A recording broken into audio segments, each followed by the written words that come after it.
किसी भी biological problem को सॉल्व करने के लिए हमारे पास एक खास किस्म का मेथड होता है जिसे हम बोलते हैं biological method. Now how we can define this biological method? The scientific method in which biological problems are solved is called biological method. What is scientific study? Science में हम स्टडी करते हैं नेचुरल थिंग्स को. ठीक है, जब भी कभी साइंस को लेकर हमारे जहन में कोई प्रॉब्लम आती है देन हम उसके ऊपर अप्लाई करते हैं एक खास किस्म के मेथड को और देन उससे कोई रिजल्ट या कोई कंक्लूजन निकालते हैं. ठीक है, अगर वो साइंटिफिक प्रॉब्लम किसी लिविंग बीइंग को लेकर हो तो उसे हम नाम देते हैं बायोलॉजिकल प्रॉब्लम का. ठीक है, नाउ इसको सॉल्व करने के लिए जो मेथड यूज करते हैं उसे बोलते हैं बायोलॉजिकल मेथड.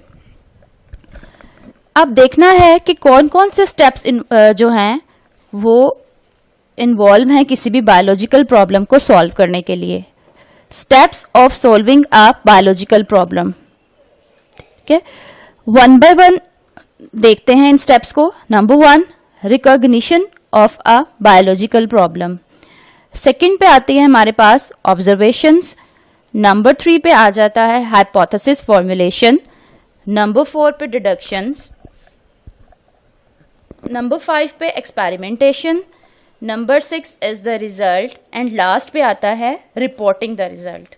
ठीक है, अब वन बाय वन इसको डिस्कस करते हैं. Number 1, recognition of biological problem. It's a first step. किसी भी बायोलॉजिकल मेथड का जो फर्स्ट स्टेप है जिससे उस प्रॉब्लम का सोल्यूशन हम स्टार्ट करते हैं, ठीक है, that is recognition of biological problem. यानी सबसे पहले किसी भी बायोलॉजिकल प्रॉब्लम को हमने रिकॉग्नाइज करना है, उसको पहचानना है. Okay, it's a first step. It's a question asked by a biologist by himself about the living organism. अच्छा, किसी भी लिविंग थिंग को लेकर किसी भी कॉमन मैन या बायोलॉजिस्ट के माइंड में कोई भी क्वेश्चन आ सकता है. ठीक है, तो उस क्वेश्चन की रिकॉग्निशन को कि वो क्वेश्चन किस प्रॉब्लम को लेकर है क्या, उसे बोलते हैं रिकॉग्निशन ऑफ बायोलॉजिकल प्रॉब्लम. ठीक है, next is the observations. Observations बोलते हैं अपनी 5 सेंसेस को यूज करके किसी भी चीज के बारे में उस चीज को सर्च करना या उसका मुशाहिदा करना. ठीक है, observations are made with 5 senses: vision, hearing, smell, taste and touch. ठीक है, विजन मीन किसी चीज को हमने ऑब्जर्व करना है देखकर, अपनी आंखों से देखकर. देन हियरिंग यानी उसकी आवाज सुनकर. देन स्मेल उसे सूंघकर. टेस्ट चखकर. एंड टच उसे छूकर.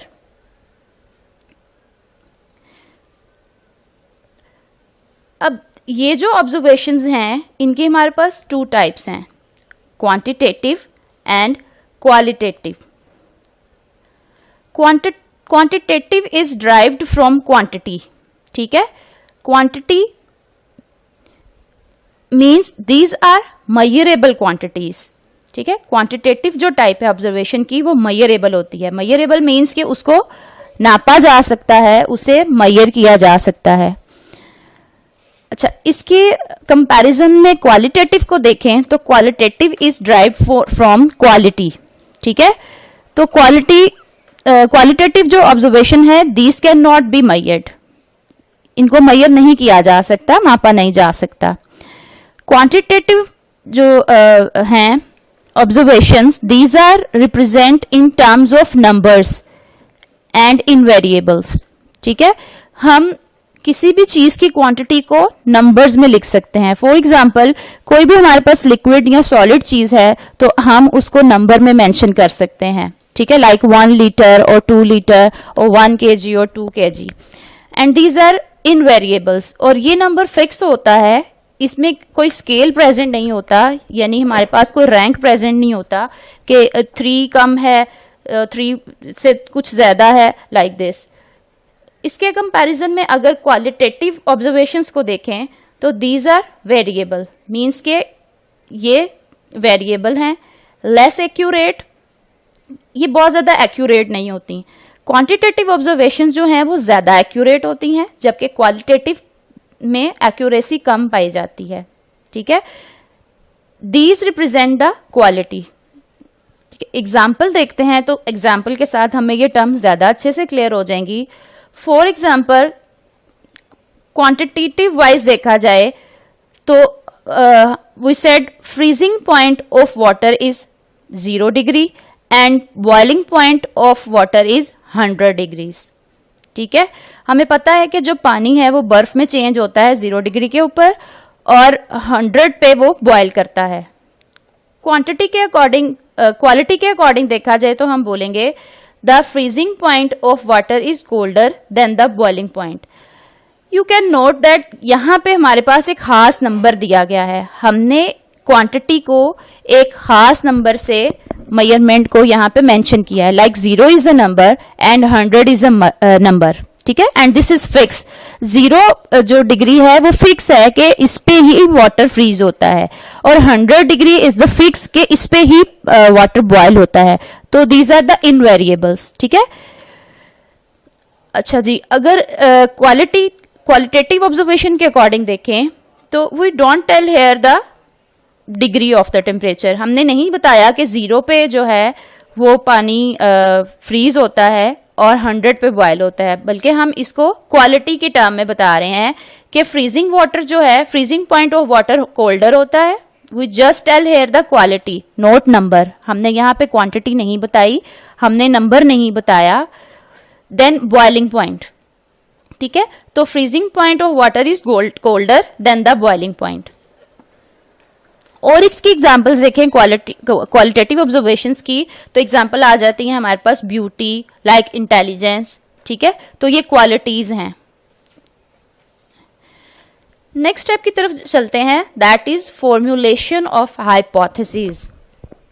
ठीक है, अब ऑब्जर्वेशन करने के बाद हम क्या करते हैं, अपनी ऑब्जर्वेशंस को एक स्टेटमेंट की फॉर्म में राइट करते हैं. तो हाइपोथेसिस को कैसे डिफाइन करेंगे? Hypothesis is a statement that may be the answer of a biological problem under study. ठीक है, हम ऑब्जर्वेशंस करने के बाद एक जनरल सी स्टेटमेंट बनाते हैं और that is not a true statement but that may be true. Okay, जो that may be the answer of our biological problem. तो हम उन सारी ऑब्जर्वेशन के बाद एक स्टेटमेंट की फॉर्म में अपनी ऑब्जर्वेशंस को लिख लेते हैं and we can say that it can be the answer of that biological problem. ठीक है, okay, let's start the characteristics of a hypothesis. Number 1, it must be a general statement. मतलब इसको हम किसी एक सिंपल सेंटेंस की form में भी मेंशन कर सकते हैं. For example, if we said that mosquito is the cause of malaria. ठीक है, अगर हम मलेरिया को स्टडी करें, हम एक इस पे अगेन नेक्स्ट लेक्चर में पूरा क्वेश्चन करेंगे मलेरिया को एज एन एग्जांपल लेकर कि किसी भी बायोलॉजिकल प्रॉब्लम को बायोलॉजिकल मेथड यूज करते हुए कैसे सॉल्व करते हैं. मैं जनरल से आपको यहाँ आइडिया देना चाह रही हूँ कि for example we said that mosquito is the cause of malaria, यानी मलेरिया जो है वो मॉस्किटो की वजह से होता है. तो it can be a hypothesis. तो हम जनरल ऑब्जर्वेशंस बनाने के बाद इसको अपनी एक स्टेटमेंट की फॉर्म में लिख सकते हैं और हम उसको अपनी हाइपोथेसिस कंसिडर कर सकते हैं. It must be simple, it must be a tentative idea. Tentative idea mean which have to be confirmed and which is not confirmed. मतलब ये अभी कंफर्म नहीं हुआ. ठीक है, इस पे फर्दर हमें एक्सपेरिमेंटेशन के थ्रू प्रूव करना है कि ये सही है या गलत है. ठीक है, it must be testable and falsifiable. यानी हाइपोथेसिस हमारी ऐसी होनी चाहिए जिसको हम एक्सपेरिमेंटेशन के थ्रू टेस्ट कर सकें. ठीक है, टेस्टेबल मीन जिसको टेस्ट किया जा सके and falsifiable mean that can be wrong as well. यानी ये जरूरी नहीं है कि जो भी हाइपोथेसिस हमने ऑब्जर्वेशंस के आफ्टर फाइंड आउट की है वो 100% करेक्ट है. ठीक है, that can be wrong as well, वो रॉन्ग भी हो सकती है.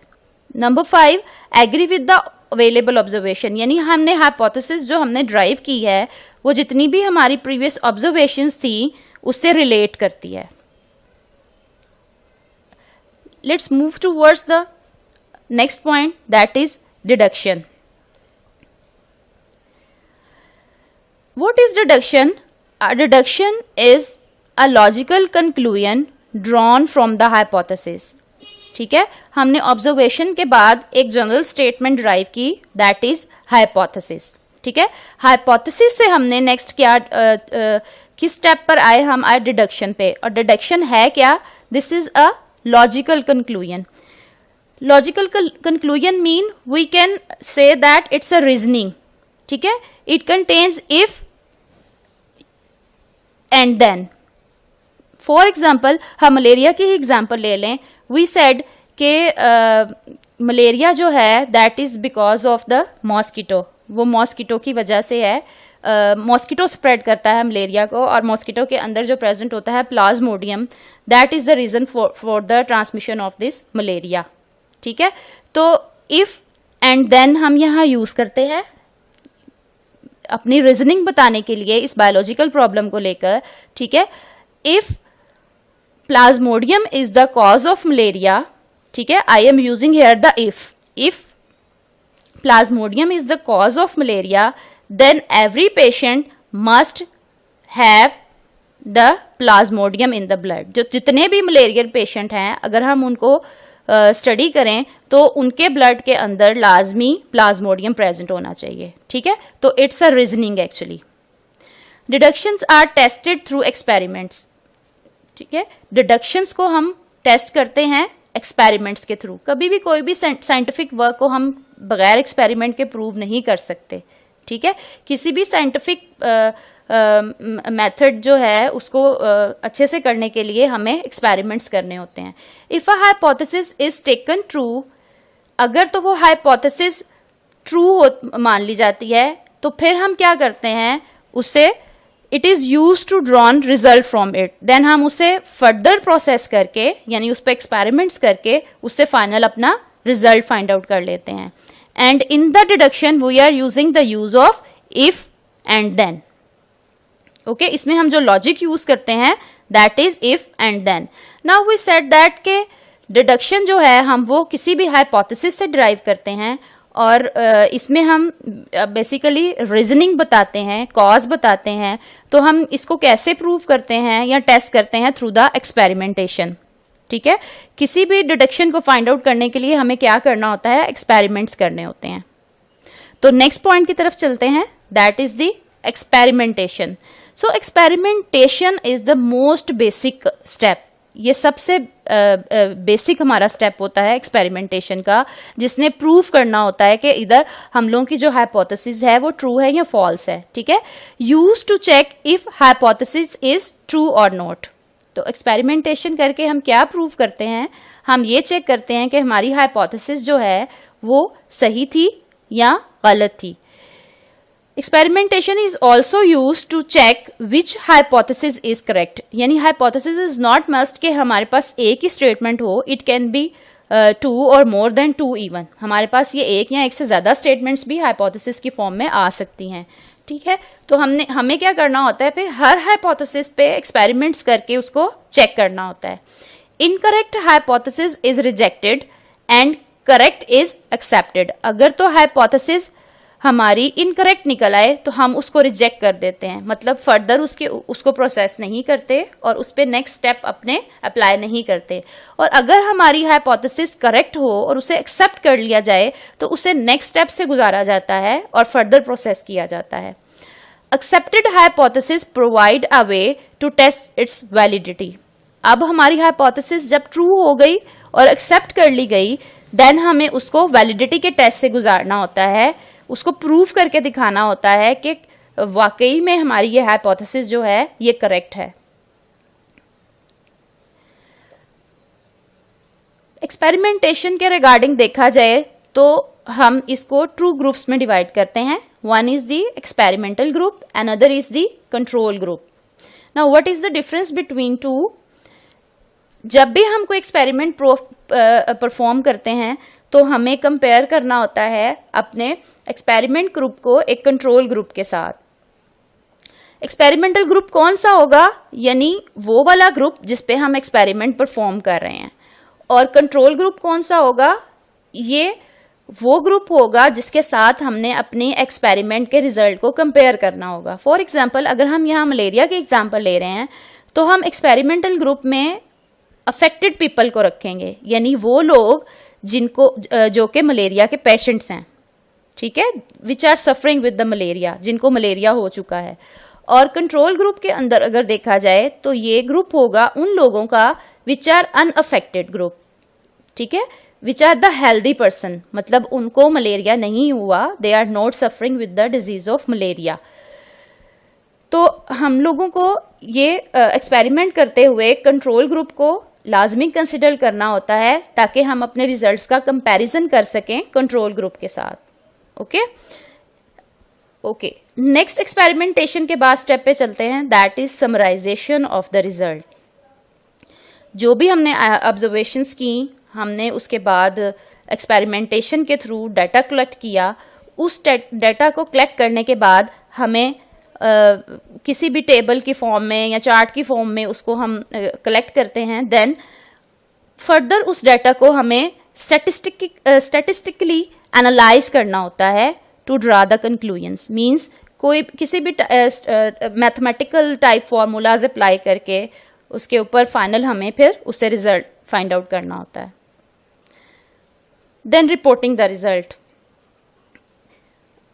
फाइनली जब हमारी वो बायोलॉजिकल प्रॉब्लम जो है उसे हमने अपने बायोलॉजिकल मेथड के थ्रू सॉल्व किया, प्रूव किया, उससे फाइनल रिजल्ट कंक्लूड कर लिया, तो फाइनल हमें क्या करना होता है, अपने रिजल्ट को पब्लिश करना होता है। उसे पब्लिश कैसे किया जाता है, किसी भी बुक की फॉर्म में या साइंटिफिक जर्नल्स की फॉर्म में, ठीक है।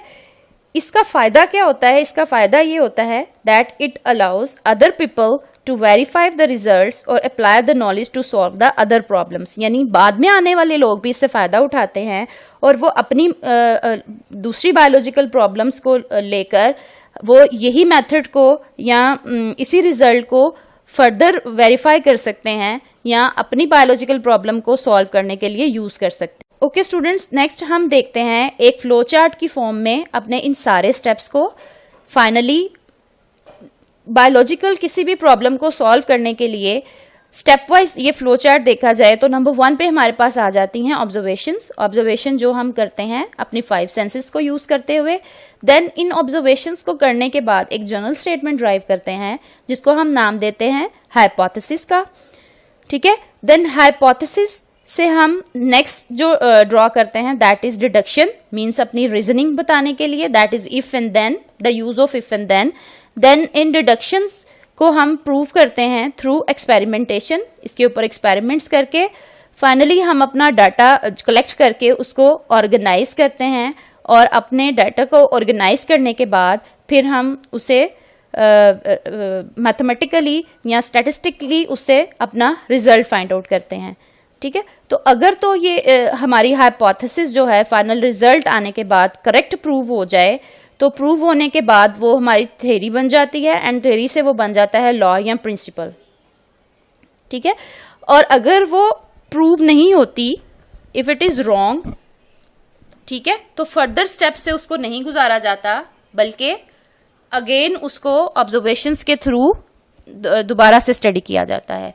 होप सो आपको ये स्टेप्स बायोलॉजिकल मेथड के अच्छे से क्लियर हो गए होंगे। इससे रिगार्डिंग आपके पास जो भी क्वेश्चन हो या कोई किसी कंसेप्ट को लेके कोई क्वेश्चन करना चाहते हो तो हमारे कमेंट सेक्शन हमसे पूछ सकते हैं। Thank you.